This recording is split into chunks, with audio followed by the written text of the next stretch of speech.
Hey there, welcome back. Or if it's your first time here, I'm really glad you stopped by. Tonight, I've got something a little special for you. An entire hour of stories about some of the most entitled people you'll ever hear about. These are the kinds of folks who make you shake your head, but also kind of make you glad you're not dealing with them yourself. So whether you're drifting off, unwinding from a long day, or just need something chill to keep you company, you're in the right place. Get comfy. Close your eyes if you'd like. Let's get into it. Story 1. No, I cannot mind your stuff. A couple of years ago, pre-COVID, my wife and I were living in Seattle. On weekends, we'd treat ourselves to coffee at the Starbucks Reserve. If you're not familiar, it's this fancy-looking Starbucks with a bar and artisanal decor that tourists love. One Sunday, we're sitting at one of those giant, long communal tables. We're crammed in next to tourists, sipping our coffee, when suddenly this content creator type shows up out of nowhere. She's got a portable ring light, the latest iPhone, and a MacBook Pro. She walks up and tells us to move so she can sit. No, please, no explanation. She doesn't even have a drink or food. We politely decline and point out that someone's leaving the table next to us. So she takes that seat, sets up her live stream, but she's struggling. She can't extend her arm without hitting someone, and it's so loud you can't hear anything clearly. She flags down a worker and asks if they can do anything about the noise. The worker patiently explains that it's a popular tourist spot, but the bar area is quieter since you need ID to get in. It's a small, cordoned-off space. The content creator sets her MacBook down on our table, stands up, and says to my wife and me, "Mind my laptop. Not a question. No, please. No, thank you." I look her dead in the eye and calmly say, "No." She stares at me, completely incredulous, like I'd grown 2 heads, and says, "But it's the latest MacBook." "It might get stolen," I respond, "so you should take it with you." She's fuming, but no one else at the table speaks English, so she can't ask anyone else. Eventually, she huffs, picks up her laptop, and storms off to the bar, muttering about how mean people are. The entitlement still makes me pause in wonder, even years later. Story 2. Entitled "Coworker Wants a Crochet Chewbacca for Free." I crochet as a hobby, mostly beanies and backpacks, but I can make just about anything. When I was younger, I used to make stuff for people all the time, but a lot of it would get rejected because it wasn't the exact color they wanted. As an adult, to save my time, money, and sanity, I came up with a rule. Bring me the yarn, and I'll make whatever you want. It keeps me from spending money and weeds out people who aren't serious. I work at a middle school, and almost every day, a student comments on my hat or bag. It's common for them to ask if I can make them something, and I always give them the same answer. Bring me the yarn. A couple of kids have actually done it, and it worked out great.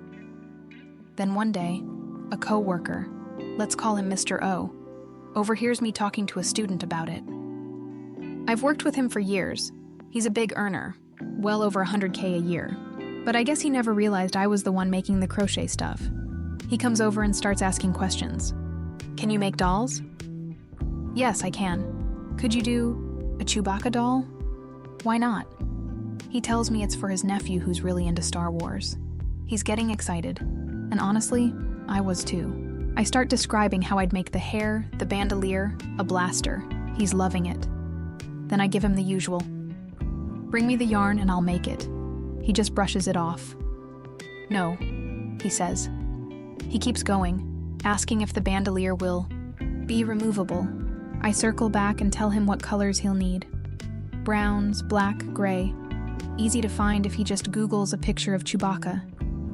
He looks at me like I just told him to jump off a bridge. "There's no need for me to do that," he says. "You can do it just fine." I tell him he's asking me to spend at least a dozen hours of my personal time, so the least he can do is pick out some yarn. He laughs, pats me on the back, and says, "I'll pay you back later," and walks away. Now, every once in a while, he checks in about his Chewbacca doll. Every time I tell him the same thing. I'm not spending my own money to make your nephew a doll." He just laughs and asks when it'll be done. It won't. Never. It will never be done. At this point, I don't even care if he does bring me the "You're an edit. I'm a man." Story 3. Entitled "Cousin Needs My Car to Impress Her High-Profile Classmates." I recently got a new SUV, something I worked really hard to afford. Then there's my cousin Lena. She's got a reputation. She's wrecked 2 cars in the past 3 years. Doesn't have insurance. Constantly job hopping. So when she asked to borrow my car for the weekend, I was instantly cautious. I asked her why. She said she was going to a small party with some high-profile friends, and she can't be seen arriving on foot or on public transport. I asked her where this party was. It's not even far. Maybe a 20-minute bus ride from where she lives. So I said, "Why not just take public transport?" Her response? "You kidding me? You want me to arrive like some classless girl while my friends pull up in Benzes and Audis? It's hard for you to get it because you don't hang out with rich friends and try to fit." At that point, I was just blinking at my phone in disbelief. I replied, "First off, I'm not handing over my car to anyone, let alone someone who's crashed 2 in the last few years and doesn't even have proper insurance. Second, you're poor. Planning is not my emergency." She tells me I'm mocking her. No, Lena, I'm protecting my car. Story 4. Entitled "Fan Demands My Comic-Con Photo Op Because She Missed Out." A few years ago, I was at a Comic-Con with my husband. We had a photo op lined up, and were taking a break for lunch when we met a few other fans who were also doing the same photo op. While we're chatting, a woman walks by and asks if any of us are willing to sell her our photo op ticket, because she missed her chance to buy one before it sold out. We all told her the same thing. "We're not selling." She laughs. And then her tone flips. "Look, I'm entitled to that photo op just as much as any of you. Now who's going to sell me theirs?" I stood up and said, "You are most certainly not entitled to buy anything from us. We're not selling, and we're not some booth at the con you can just walk up to and purchase from." Just then, a staff member passing by hears the commotion and asks what's going on. That's when the woman tries to flip the script. She says I stole her photo op ticket. My husband immediately steps in, saying we did no such thing. The staff member asks to see the ticket. He checks the email address on it and tells both of us to whisper our email addresses so he can confirm ownership. I give mine, and sure enough, it matches. He hands the ticket back to me. And the woman? She's escorted away from the area. Story 5. Entitled, "Sister Hosted a Beach Trip, Then Ditched and Stuck Us with the Bill." So this happened. Recently, my sister, we'll call her Jay, and her husband organized a 2-day family beach trip. They said it was their treat, kind of a send-off before flying back to the UK. Day 1? Perfect. Everyone was vibing, super chill, great food, lots of laughs, the kind of day you wish you could bottle up. Then came day 2. Jay woke up in a good mood. Same as everyone else. A few hours in, all us sisters decided to go swimming. Now, before the trip, Jay had asked to borrow her favorite swimsuit of mine. I forgot to pack that one, but I did bring an extra and offered it to her. She said that was totally fine, until she saw the new swimsuit I was wearing. Suddenly, she wanted that one instead. I told her no. She already had the extra suit I brought, for her, and she'd been okay with it. I thought that was the end of it. I stepped outside to take a few pics. Then our older sister comes out and tells me that Jay and her husband are suddenly leaving. Reason? They have to prepare for their UK trip, which made no sense. That wasn't the plan at all. And they didn't just leave. They also took our brother and cousin with them since they'd all come in the same car. That totally messed things up for the rest of us. But here's the real kicker. They left us with a huge chunk of the resort bill unpaid. Plus, car gas expenses they originally said they'd cover. So much for our treat. What started as a sweet farewell trip turned into a passive-aggressive storm out over a swimsuit. and ended with a surprise bill dumped in our laps, entitled Much? Story 6. No more parking in a spot you never rented. I moved to a new city a few weeks ago. Before moving in, I asked about the parking situation, because I know how brutal it can be to find a spot in the city. Luckily, my landlord had an empty space right next to the building. They showed me which one was mine, and I parked my bike there. Fast forward a few days, I come home from work and notice someone's been parking their car in front of my bike during the day. I took a picture, just in case. Something about it felt off. The next morning, I get lucky. I look out the window and spot the same car pulling in again. They're about to park in front of my bike again. Now, blocking a vehicle like that is actually a finable offense. Pretty steep, too. But I stayed calm.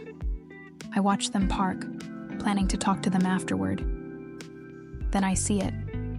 They back up, bump right into my bike, push it slightly, and then roll forward again after I shouted a quick "hey." They finish parking, get out, and immediately start berating me. Why would you park your bike in my spot? I always park here. There's no other space nearby. They even threatened to call the police. I was pissed they'd hit my bike, but honestly, I hoped they'd call the police. They'd be the one fined for blocking a space they didn't even rent. So I contacted my landlord again, sent them the photos, gave them the name of the person, since they'd conveniently told me where they work. My landlord checked. They never paid for the space, never signed anything, just someone who told them they could. The landlord reached out to them directly. From that first interaction, I had a feeling they might try to retaliate. Sure enough. The next day, I check my balcony and find a plastic bottle on the ground and a half-eaten strawberry. My bike seems fine for now. We'll see how petty they decide to get in the coming days. Story 7.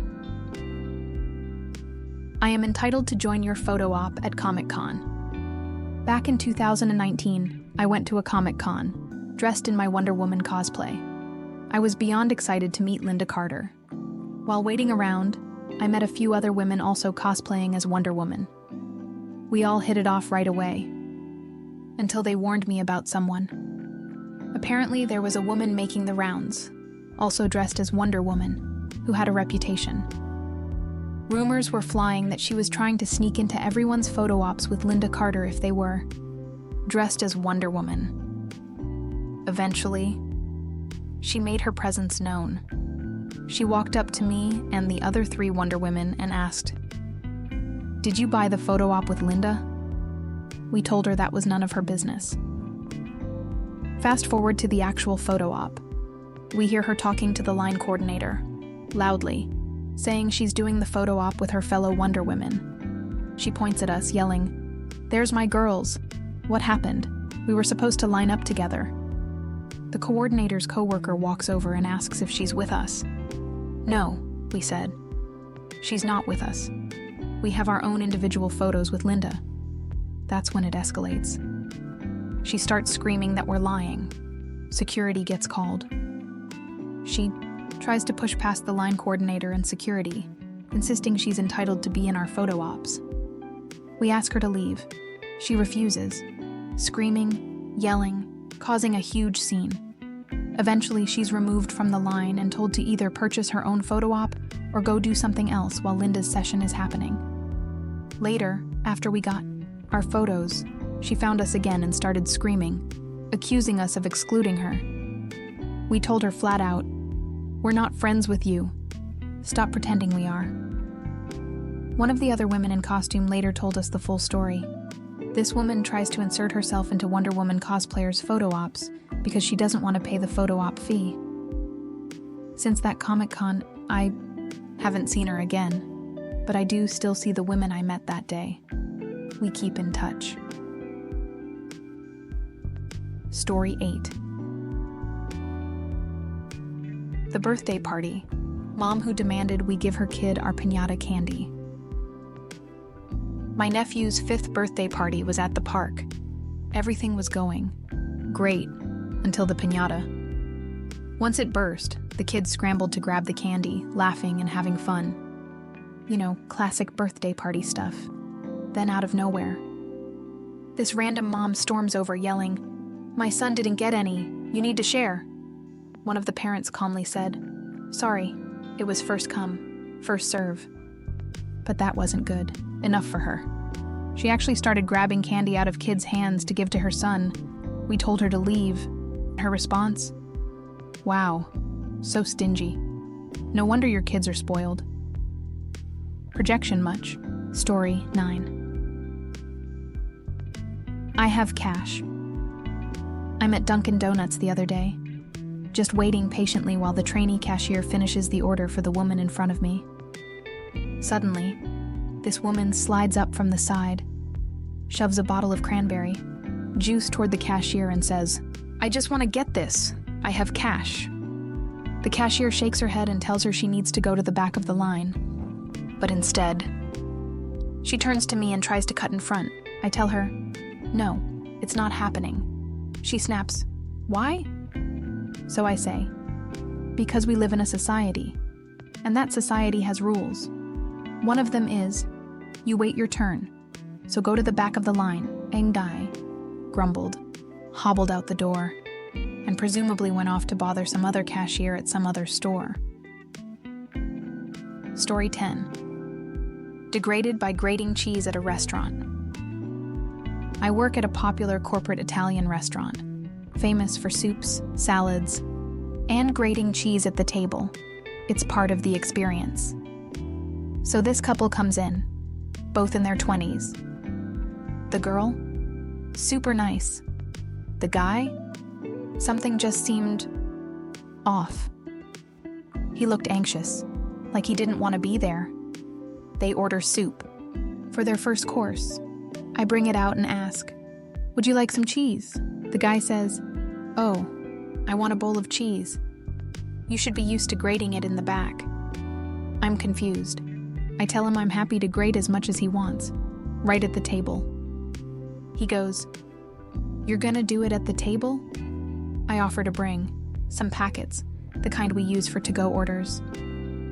He seems annoyed, but the girl's polite and smiling, so I go ahead and grate for both of them. I also bring some packets, just in case. Then comes the main course. He's still acting irritated. I grate some more cheese for him, as much as he wants. Meal ends, then he asks to speak to a manager. Now, I pride myself on being a great server. I had no idea what could have gone wrong. He didn't seem happy, but nothing had gone down to explain this. My manager goes over. They talk for 7 or 8 minutes. Then I get called into the back. Everyone's curious. Apparently this guy was really mad. And I'm standing there thinking, what did I do? My manager sits me down in front of my coworkers and says, totally deadpan, OP, if you ever grate cheese at the table again and degrade our customers, you're out of here. Then he bursts out laughing. Everyone cracks up. Turns out, this guy thought grating cheese at the table was degrading. Not for him, but for his girlfriend. She's black, he's white. And apparently he thought that me grating cheese in front of her would somehow feel like a reference to slavery. Yeah, he expected me to somehow read his mind and be like, oh no, I better not grate cheese. That might be a trigger. My manager said the girl looked mortified the whole time. I just felt bad for her, because that is a whole different level of mental gymnastics. Story 11, entitled Friend Thinks I Should Put Off Losing Weight Because I'm Making Her Look Bad, Hi. So, I'm a 20-year-old female, and I've been on a weight loss journey. I've lost about 18 kilos so far, and for the first time in a long time, I actually like how I look in photos. I hadn't seen my friends for a while because of school, work, and focusing on getting healthier. But recently we planned a girls' day out. Nothing fancy, just catching up. Day of, I hit some traffic and showed up to the restaurant a few minutes late. Everyone was so happy to see me, telling me I looked great, that I seemed happier and healthier. Everyone except Gia. Gia's 22. We've been friends since primary school. She's always been a bit self-centered, but I didn't realize just how deep it went until that day. She spent the entire day being passive-aggressive. Comments like, "You're trying too hard. You're making me feel like the fat friend. Now, what?" Later that night, she pulls me aside and asks me if I could slow down on the weight loss until after her birthday trip in July, because apparently I'm making her look bad. She says she doesn't want to be the ugly one in the group photos. I laughed. I genuinely thought she was joking. She wasn't. She goes on to say that I've changed the vibe between us, that people are now paying more attention to me than her, and it makes her feel some type of way. Then she says, "You used to be the relatable one, and now you're just trying too hard to be hot." I stayed calm and told her, "I'm doing this to better myself, not to compete with you or anyone else."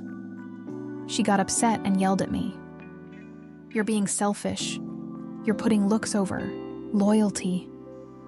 What does that even mean?" Anyway, I haven't responded to her texts since. Isn't this completely out of line? Or am I being too sensitive? Story 12. Armrest Captain. Just a short one about armrest ownership on long flights. I was recently on a non-stop flight from Boston to Seattle. My wife had the window seat, and I was in the middle. We boarded in Group A and were already seated when this entitled guy plops down in the aisle seat. And immediately, he crams his elbow under mine, staking out alpha male ownership of the armrest. Now picture this. Two guys, both over 200 pounds, silently battling over a few inches of plastic. I could have made it a thing, but I decided to play the long game.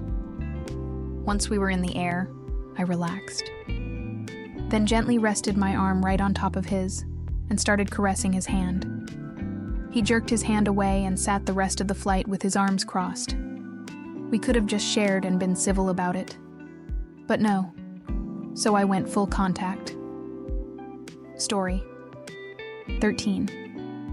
Unruly restaurant child. So we're dining at a restaurant, just enjoying our meal, when a child from the table next to us walks right up and grabs a handful of our fries. I turn to the other table and say, politely, "Please, control your child." Immediately, we get the side eye from them for the rest of their meal, clearly offended that we dared to set a boundary. Then, as they're leaving, the mother turns and says, "Thanks for ruining our meal. Ma'am, your kid grabbed food off a stranger's plate. But sure, we ruined it." Story 14. Entitled friend insists I give him something I spent time and money on. This happened a while back, when I was just getting into blacksmithing. I was proud of what I'd made, so I was showing some of my early work to a few friends. Then my entitled friend, we'll call him EF, chimes in. "EF, whoa, I saw that golden-looking knife. Can you make me one of those?" He was talking about an aluminum bronze knife I had made. Wasn't even my best. It came out a bit off since I didn't get the copper to aluminum ratio right. Me. "If you're willing to pay for it, yeah." F. Why? I'm your mate, not a customer. Me. Dude, this stuff takes time, effort, and money. I can't just make things for free. F. Well, how much would you charge? Me. Probably like 10 to 15 quid. It's a small knife. F. That's way too overpriced for that little thing. I could make that on my own. Me. Then go for it. F. I don't have the equipment to do it. Me. Well, that's too bad then. He sulked. And later, actually had the nerve to ask, "So I'm not getting the knife then?" That was pretty much the end of it. It's not some wild story with screaming or drama, but it stuck with me. I don't smith much anymore, just haven't had the time. And yeah, that knife's long gone, but the memory of the entitlement, still sharp. Story 15. Now I'm not. Entitled gym member mocks my height and gets physical over cleaning chalk. I was getting ready to start my workout when I noticed the barbell I needed was still covered in chalk. So I asked the woman who had just finished using it, "Are you planning to clean the chalk off?" Her exact response, "Now I'm not." I told her that was entitled, and that's when she completely lost it. She started yelling, got right in my face, mocked my height, and then physically touched me, all because I asked her to clean up her mess. Other members saw the whole thing and reported it to gym staff. The police were called. When they arrived, the responding officer told me she claimed she felt threatened. And then he said something that still shocks me. If someone made me feel threatened, I would have put my hands on them too. No, one reviewed the security footage. They said it wouldn't be available until the following Monday. And the woman who yelled at me and put her hands on me, she got to keep working out like nothing happened. I've filed formal complaints with the gym, Lifetime Corporate, the BBB, the Texas Attorney General, and I'm preparing one against the officer too. But that woman, the one who couldn't handle being called out for breaking basic gym etiquette, still there, still entitled, still unchecked. The worst part? She felt entitled to do whatever she wanted in a public space. And when someone challenged that, even politely, she didn't just argue, she escalated. She got physical. That's the kind of entitlement that turns dangerous, and way too many people, including police, just let it slide. Story 16. My brother wants his inheritance before our mom dies. My grandfather passed away recently, leaving behind a massive unorganized mess of inheritance for his 3 kids. My mom, my aunt, and my uncle. To give you an idea of how chaotic it was, a few of my other aunts and uncles are already writing up their wills just so their kids don't have to go through this same nightmare. He was loaded, but his assets were scattered all over the place. So to get things moving, they started with the property. At first, my mom didn't get much, but 2 of my older brothers managed to convince her siblings to give her $700,000 in cash and 2 old run-down houses, one of which we live in and the other nearby, since mom was burning through money faster than she could earn it. Now let's talk about the brothers. Archie is the oldest. He's 37, unemployed, arrogant, and just a generally insufferable narcissist. No one likes him. He has a kid, and his wife is pregnant. Ronnie, also 37, is his twin, but the responsible version. Works as a professor, married recently, kind, have followed in our grandfather's footsteps. There's also our youngest brother, 19, away at college abroad. Not really part of this story. Archie was always Grandpa's favorite growing up because he seemed smart. But really, he only ever spent time with him to mooch money. So when he found out there was no will, he scrambled to get whatever he could, basically played lawyer with my mom's siblings. That's how he managed to secure one of the properties by guilt-tripping Mom. I was like Grandpa's son. I deserve something. My aunt, who's a lawyer, called BS. She didn't want him involved at all. But Archie weaseled his way in, and my mom, exhausted and overwhelmed, agreed to give him the house as long as he paid for its restoration himself. Archie agreed. Everyone thought that was the end of it. Then he hired the same contractor my mom was using. Bad move. The contractor tried juggling both houses, but it was a mess. Archie would show up at his house around noon, watch the workers like a hawk until 4 p.m., and then they'd finally go to my mom's. It totally derailed our house repairs. Meanwhile, Ronnie tried pitching a plan to invest some of the $700K into stocks. My mom was skeptical. The plan was shaky at best, and she wasn't about to gamble more money. He kept pushing, but she kept saying no. Then, we find out Archie was stealing money out of my mom's account. That was the final straw. She took the house back. My aunt hadn't finished processing the paperwork yet, so it was easy to reverse. Archie threw a fit, showed up multiple times demanding his rightful share. One time, I even had to step in to physically stop him from attacking our mom. He didn't hit her, but she was terrified. Yesterday, Archie and Ronnie both came over to try and make peace. They agreed that all 4 of us kids, me, Ronnie, Archie, and college bro, would each get $60K. Mom figured it would keep things even and prevent more drama. She made it very clear, if anyone wants more money, they'll have to wait until I'm gone. Of course, Archie still wasn't happy. He demanded his full inheritance now. He yelled, he fake cried, used his kids as an excuse. And then, he actually said this, "I wish you'd just drop dead already so I can get my money." Ronnie had to drag him out of the house before he got violent again. Now, Mom's cutting him out of the will entirely.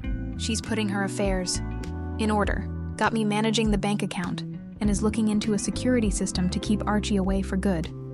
He wanted his inheritance early. He just earned himself nothing. Story 17. This ain't no church. I went to a graduation ceremony recently, fully expecting the usual cheering, clapping, maybe some hollering. What I didn't expect: air horns. The school district had been very clear. Emails, giant signs at the stadium entrance. No artificial noisemakers allowed. So what does the woman next to me do? She pulls out 2 air horns, and when her kid's name is called, she blasts them like she's kicking off a NASCAR race. An older lady behind her politely asks her to put them away, and that's when this woman loses it.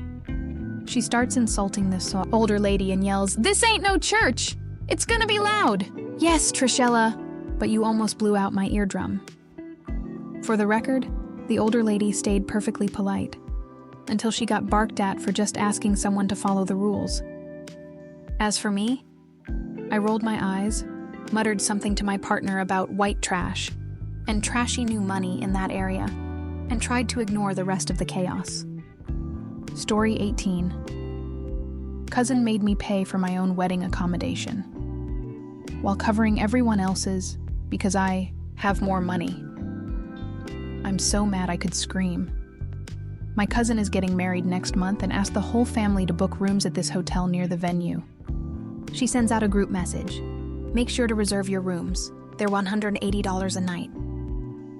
Fair enough. I had just won $1,300 on stake the night before, so I figured, why not? I booked my room for 2 nights. $360 paid up front. Didn't even think twice. Weddings are expensive. I assumed everyone was paying their own way. Fast forward to a few days ago. I'm talking with another cousin about travel plans, and she casually says, "Oh yeah, bride already covered our room. So nice of her, right?" I'm like, wait, what? Turns out she's been paying for literally everyone else's accommodations. My aunt and uncle, other cousins, even some friends. All covered. Just me who got told to pay my own way. When I confronted her, she said, "Well, I figured since you make good money and don't have kids, you could afford it yourself." I was trying to help the people who really needed it. Seriously? Only found out 2 days ago. Thankfully, there was no cancellation fee, so I canceled my booking. Now she's saying I'm being dramatic and making her wedding about money. Bestie, you made it about money. Since when do we means test wedding? Gifts in this family? Yes, I make decent money. But that doesn't mean I want to be the only one footing the bill while everyone else gets a free ride. It's not about the 360. It's about the principle, treating family equally. Now she's telling people I'm being difficult, and a few relatives are saying I should just pay it to keep the peace. But seriously, why should I be punished for working hard and being financially responsible? Story 19. I demand to speak to the homeowner. Last week, I had one of the most bizarre and uncomfortable encounters I've ever had at my own house. I'm a guy in my mid-30s, living in the San Francisco Bay Area in the house I grew up in. My parents own it, but they rarely visit. It's basically mine, and they've given me a lot of freedom to manage it. Now, I hate unexpected visitors. I used to have a no soliciting sign on the front door, but we recently replaced the door and painted the house. I hadn't gotten around to putting a new one up yet.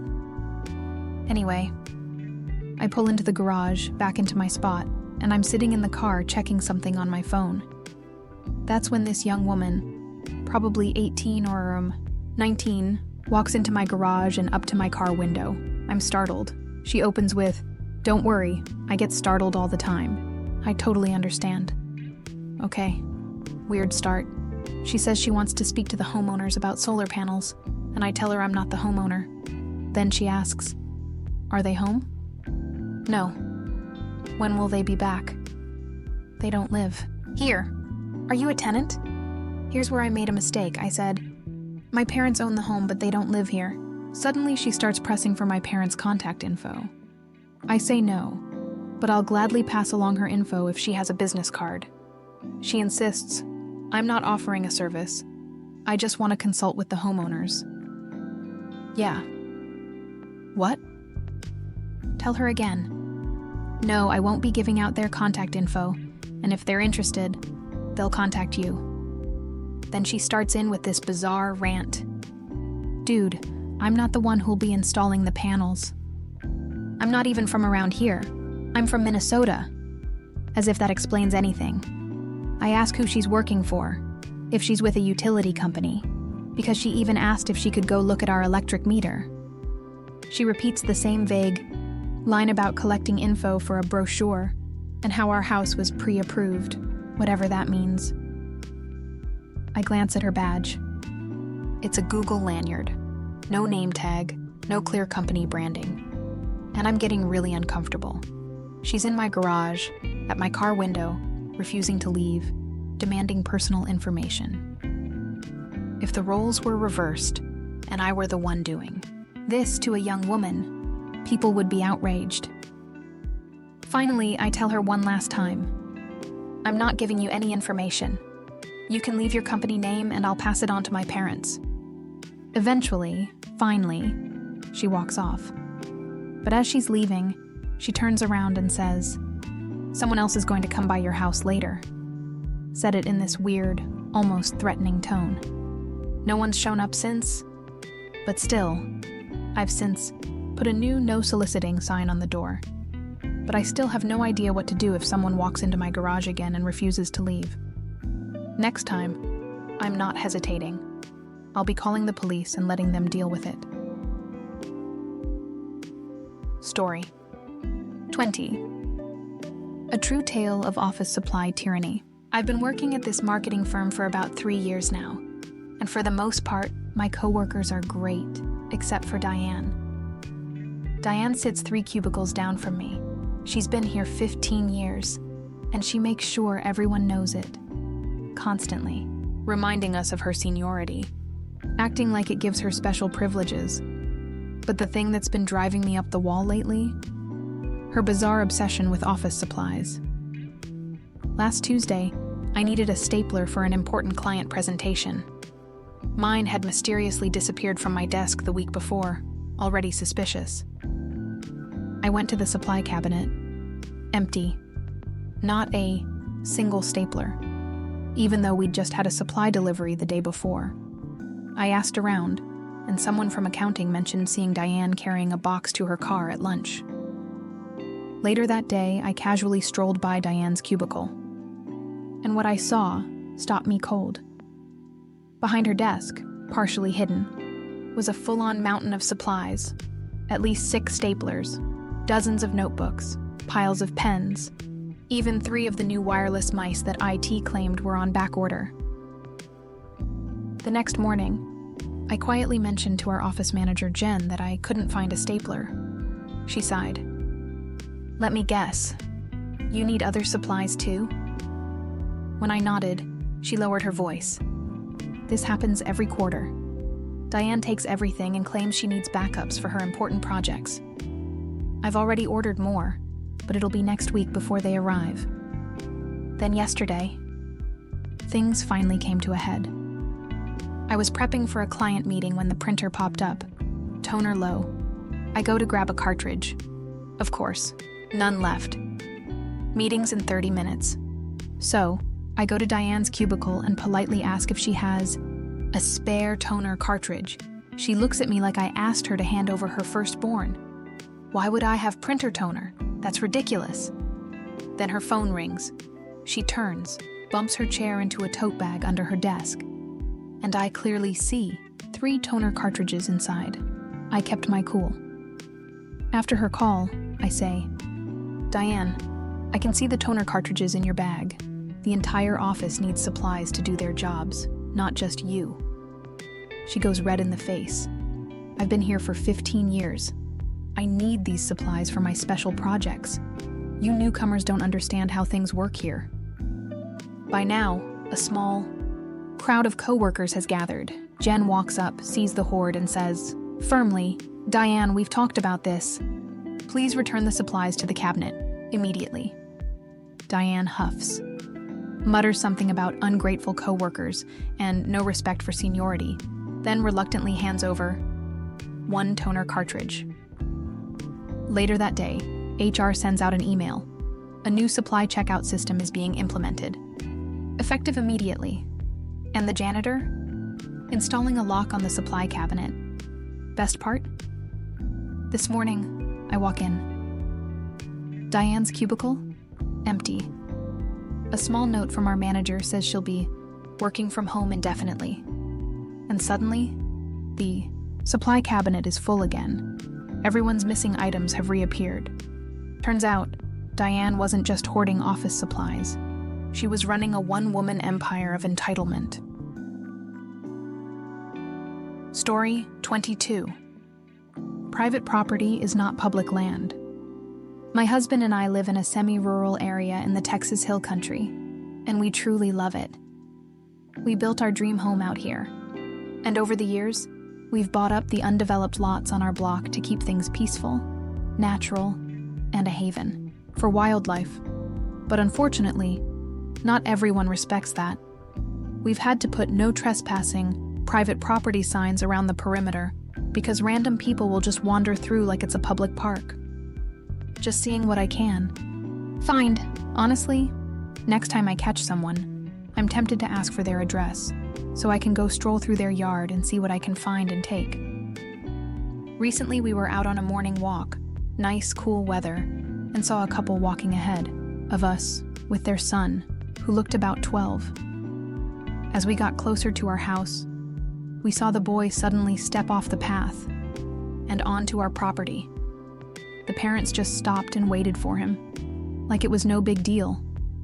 Maybe he stepped off to pee or something, but still, the audacity. He walked right past our bright orange no trespassing signs, and this was right next to our house. We even have a flatbed trailer parked there, so it's clearly private land. That's when my husband, who's 6'8", mind you, barked, "This is private property."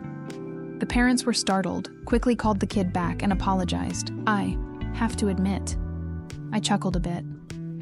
My husband yelling like that? Yeah, he can scare the crap out of people. But seriously, what is it with people thinking they can just wander onto someone else's land like it's nothing, especially in a rural area? The entitlement? It's baffling. Story 23. Private property is not public land. My husband and I live in a semi-rural area in the Texas Hill Country, and we truly love it. We built our dream home out here, and over the years, we've bought up the undeveloped lots, on our block to keep things peaceful, natural, and a haven for wildlife. But unfortunately, not everyone respects that. We've had to put no trespassing private property signs around the perimeter because random people will just wander through like it's a public park, seeing what I can find. Honestly, next time I catch someone, I'm tempted to ask for their address so I can go stroll through their yard and see what I can find and take. Recently, we were out on a morning walk, nice, cool weather, and saw a couple walking ahead of us with their son, who looked about 12. As we got closer to our house, we saw the boy suddenly step off the path and onto our property. The parents just stopped and waited for him, like it was no big deal. Maybe he stepped off to pee or something. But still, The audacity. He walked right past our bright orange no trespassing signs, and this was right next to our house. We even have a flatbed trailer parked there, so it's clearly private land. That's when my husband, who's 6'8", mind you, barked, "This is private property." The parents were startled, quickly called the kid back, and apologized. I have to admit, I chuckled a bit. My husband yelling like that? Yeah, he can scare the crap out of people. But seriously, what is it with people thinking they can just wander onto someone else's land like it's nothing? Especially in a rural area. The entitlement, it's baffling. Story 24. My Mill thinks Valentine's Day is for her, and she broke into my house. Hello, lovelies. If you followed my saga, you already know that my Mill, batshit. Betty, or BB for short, has a creepy, borderline incestuous obsession with my husband. She sees me not as family, but as competition. She manipulates, she cries. And while my husband acknowledges she needs help, he's normalized rug sweeping for years. But this particular incident, it still haunts me. February 2017. My husband and I were planning a Valentine's weekend trip to Vegas. We weren't 21 yet, so no casinos, but we loved the vibe. The plan was simple. Fly out Friday, return Sunday morning, Thursday afternoon. I was home alone, packing. Suddenly, bang, bang, bang. Someone's pounding on the front door. I check the peephole. It's BB. Husband's still at work for another 3 hours, and I really didn't want to deal with her, especially after her Christmas antics. I tried to ignore her, but she kept banging and yelling until I had no choice but to open the door. The conversation went something like this. Me. Hello, BB. I'm busy. DH is at work. BB. Where is he? I know you're keeping him in there. He's at work. Come back later if you want to see him. BB. What are you doing? Me. Packing. BB. For what? Me. We're going to Vegas for the weekend.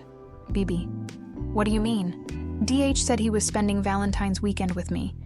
Yeah. No, BB lies so fluidly, she actually believes herself. BB. Ask him. You'll see. Now where is he? I know you're hiding him. She tried to push past me into the house. I blocked. Her. She started shrieking that I was assaulting her and threatened to call the police. Go ahead, I said. You're not welcome here. She stepped off the porch and whipped out her phone. I shut and locked the door. I heard her yelling at whoever picked up. God bless that poor soul. After a few minutes, she came back, still pounding. Apparently, the police told her she couldn't use them to force her way into someone else's house. They never showed. I called my husband at work and told him his mom was at the door, screaming like a lunatic. He sighed and hung up. A moment later, her phone rang. She picked up, and just like that, her tone shifted. From raging banshee to sweet little kitten. Then, sad.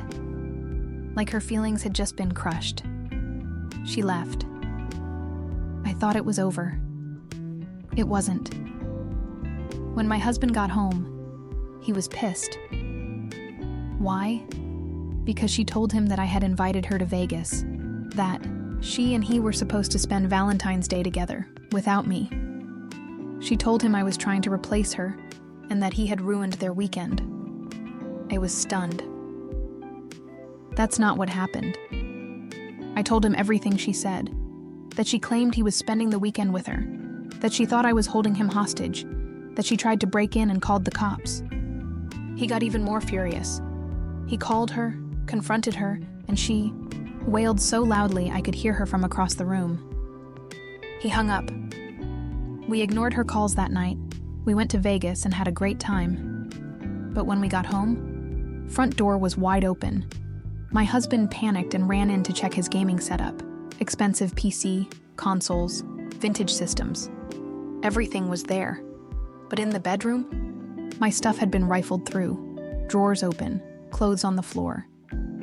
personal items missing, including a certain device. I told the police it had to be BB. They said without proof there wasn't much they could do. When my husband called her, she flat out denied it. Never got arrested, just put on another timeout. He wanted to believe it was someone else. But I pointed out, only my things were missing, not his. He reluctantly agreed it was suspicious, but didn't want to believe it. A few days later, during a visit, she started asking my husband invasive, creepy questions about our sex life. Questions no mother should ever ask their son. He asked her to change the subject.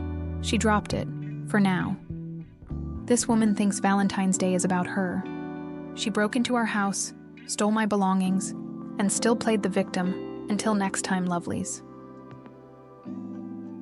Story 25. You are not entitled to my medical diagnosis, just because you want a story. I was in a car wreck about 3 months ago. Since then, I've been wearing a back brace and walking with a cane. I also work retail, which means I deal with the public all day long. And let me tell you, I've lost count of how many people have come up to me demanding to know, what happened to you? What exactly got hurt? What's your prognosis? Like they're owed a personal health report just because they're curious. Here's how I handle it. What happened to you? I got hurt. But how did you do it? It was an accident. And that's where it ends, because anything beyond that is none of your business. You are not entitled to story time. If I don't offer up the details, take the hint. Sorry if this post isn't allowed here, but honestly, I just needed to vent. Story 26. We're all getting on the same plane. Except when you try to cut the line. Someone else's airline story reminded me of an experience I had while boarding a JetBlue flight. JetBlue boards passengers in groups, Group A, B, C, and so on. Now, I usually get early boarding since I've got the JetBlue card and often pay for a priority seat.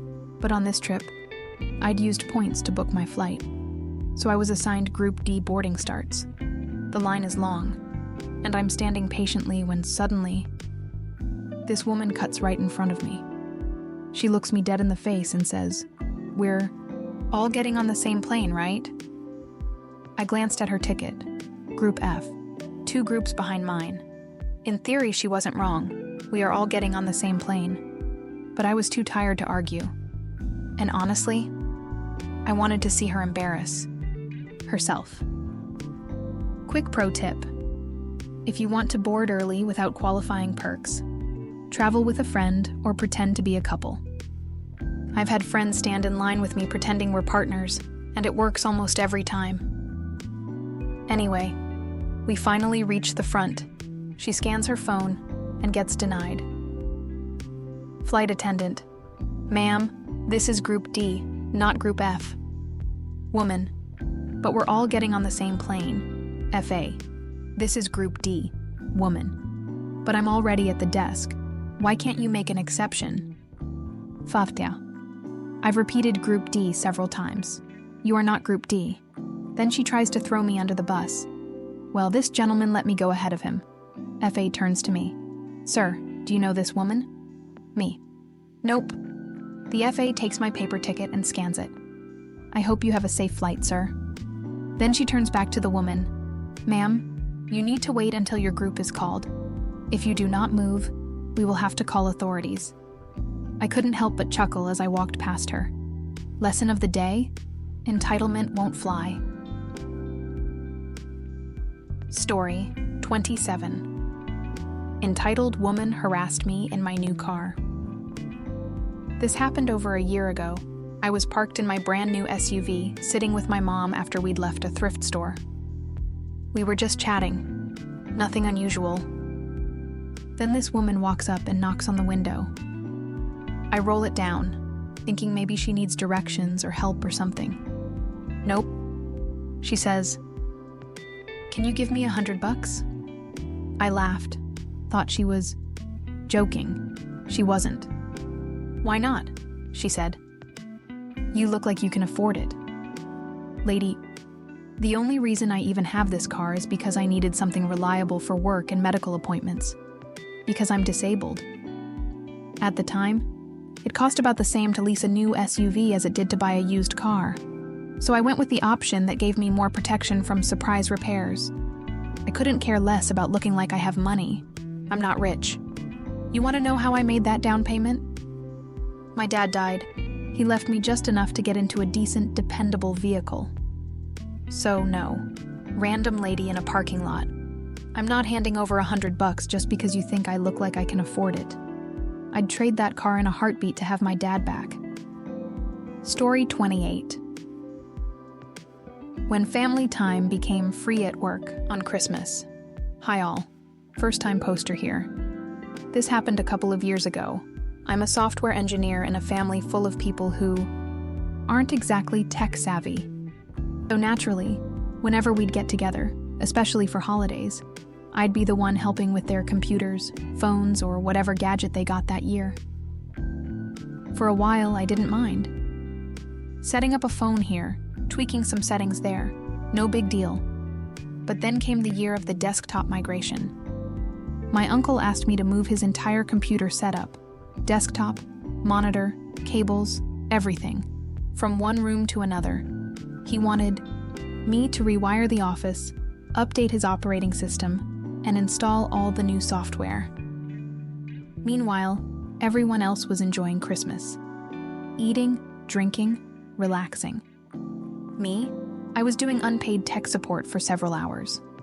So the next year, I made a choice. I spent Christmas with my new girlfriend. We'd just started dating, things were going great, and honestly, I didn't want to be the free family IT guy again. That afternoon, my cousin calls me. No greeting, no Merry Christmas, just, "Why aren't you at the family lunch?" I told him I was spending the day with my girlfriend. His response? "But we need you. I just bought 2 new PCs for my daughters. You have to set them up." Excuse me? I kept my cool and replied, "Yeah. Merry Christmas to you too." And then I hung up. He never called me again after that. And honestly, I haven't gone back for Christmas since. Because I'm done working for free while everyone else celebrates. Story 29. My mild tried to move into my house and have me evicted. XL hey, lovelies. I'm back quicker than I thought. I was thinking. Back on all of the situations with BB, and there are 2 here I'd like to share. The first happened soon after the incident in my last post, and the other a few months later. March 2017. DH told me about this as I wasn't home at the time. I was at work. A few weeks after the whole Valentine's Day incident, DH was at home and BB showed up again. She was pounding on the door, screaming at it and demanding to be let in. DH went to answer it, and she barged in and demanded to know where he was being kept.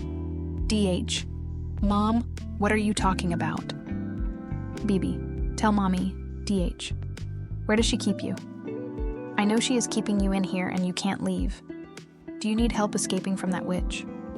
DH: "Mom, you're not making any sense." BB: "You're not answering your phone, and when I tried calling her, she didn't answer."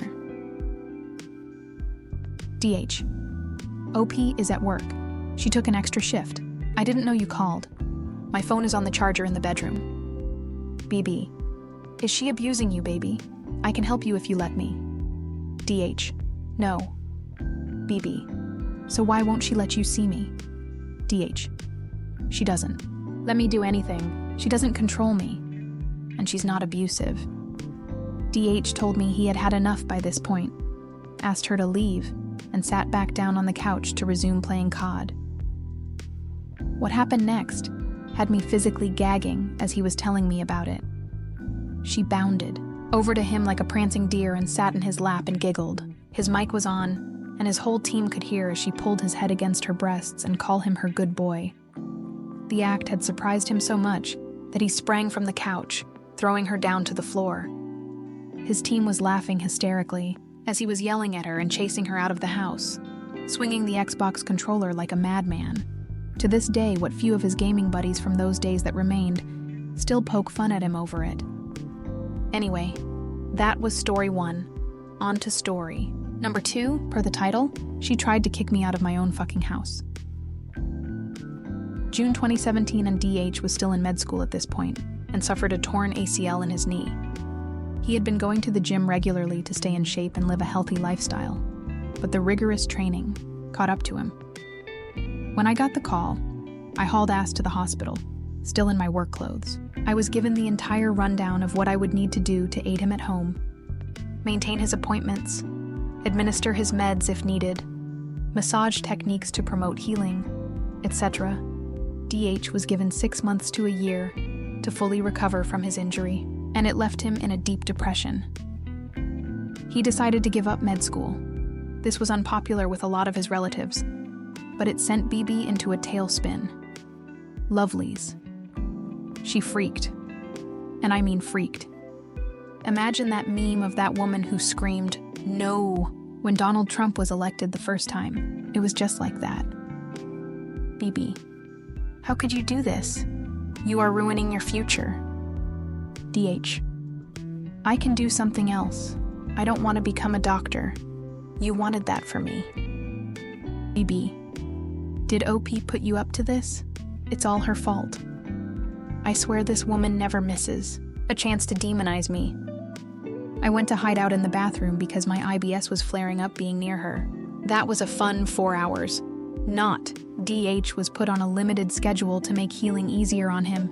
He only had to go in twice a week and sit behind a desk in the dealership workshop. It kept his job, and I was taking on more shifts to offset our income. It left me physically exhausted, but it was only temporary until he could resume his regular schedule. Him getting healthy was what mattered. BB had decided that me being away from home to work and keep a roof over our heads was considered spousal abuse and neglect, and she believed that I had forced DH to drop out of med school. After I had gotten home from work a few weeks into his recovery, I was shocked to see a moving van parked in my driveway. BB was trying to move her shit into my house. I had to park on the street because the van was taking up the entire driveway. I went into the house to find BB screaming at DH, who was sitting on the couch looking defeated and like he wanted to disappear. I asked what was going on and why BB was in my fucking house. BB, I'm not going to let you ruin my baby boy's future. I'm moving in and you're leaving. Me. Excuse me, BB, that's right. I have the eviction notice right here. BB handed me a piece of paper that had the word eviction clearly printed on a simple piece of printer paper.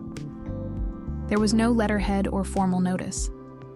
It was simply her words printed on paper that said I had to leave immediately, or the police would be called to escort me out of her and DH's home. I looked at DH, who was on the verge of tears by this point. Torn ACL or not, he should have had the fucking balls to stand up to her.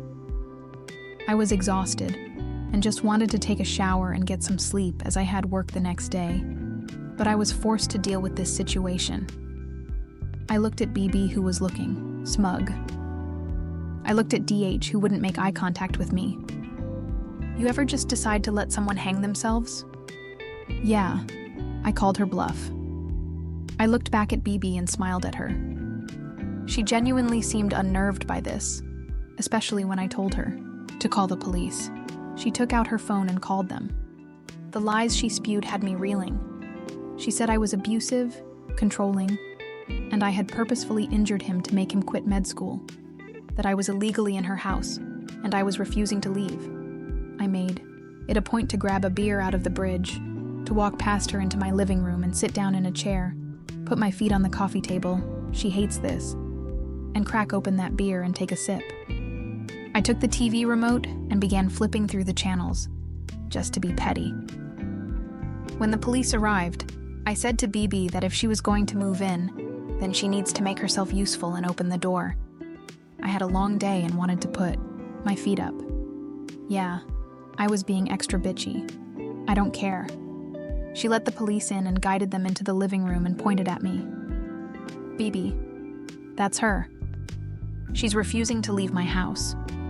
Police, Ma'am, are you aware you are currently trespassing into this woman's home? Me. I don't know how I can do that when her home is on the other side of town. This isn't her home. It's mine and my husband's home. Police. I'm confused. This isn't your house? BB. It is. DH owns it and wants me to move in to take care of him. DH, tell them I live here. DH didn't answer. BB looked annoyed and I laughed. BB, you need to leave. Police. So wait, who owns this house? You or him? Pointing. At me. Me. Officer, my husband and I are currently renting this house from landlord's name. I can give you his number to call. BB does not live here. She is the one trespassing. BB. That isn't true. DH owns this house. He told me. Officer, make her leave now. The officer ignores her and takes the phone number for my landlord and calls. After confirming that it was indeed mine and DH's home, he came back. Police. Okay, so I spoke with landlord C, name, and confirmed that Miss OP and Mr. DH are the current tenants and you are not on the lease. Unless they say you can stay, I'm going to have to ask you to leave. BB looked at me, then at DH. He looked away from her. BB. You better tell them, DH. DH. Mom, please leave. Me. Don't let the door hit you on the way out, BB. Police. That's all I needed. Okay, Miss BB. It's time to go. BB went berserk. When the officer took her by the arm, she shoved him in the chest as she tried to walk out. The officer grabbed her and told her she was being arrested for assault on an officer, and she began shrieking that he was trying to rape her. She was screaming hysterically as he put her on the floor and put her in cuffs. DH and I watched as another officer stepped inside to assist, and she was carried out.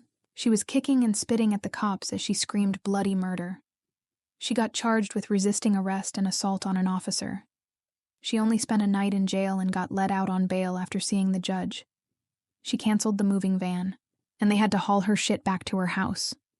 She ended up going NC with us until Thanksgiving, which again I wasn't invited to.